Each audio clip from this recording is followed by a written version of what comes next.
জিন্দাবাদ জিন্দাবাদ।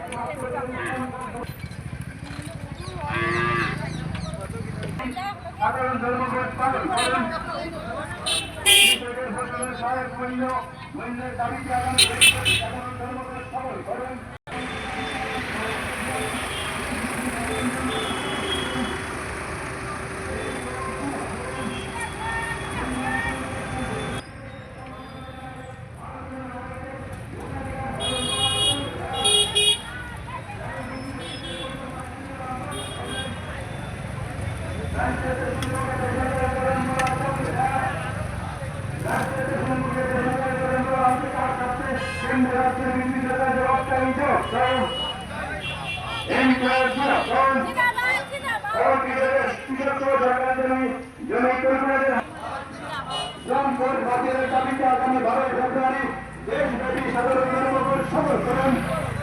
সমগ্র দেশের সাথে আমাদের কাছে 12 ফেব্রুয়ারি ভোর 5টা থেকে বিকাল 5টা পর্যন্ত হাট বাজার দোকানপাট অফিস আদালত স্কুল কলেজ ইত্যাদি বন্ধ রেখে প্রকল্প ভিত্তিক কর্মীদের সরকারি কর্মচারী হিসাবে স্বীকৃতি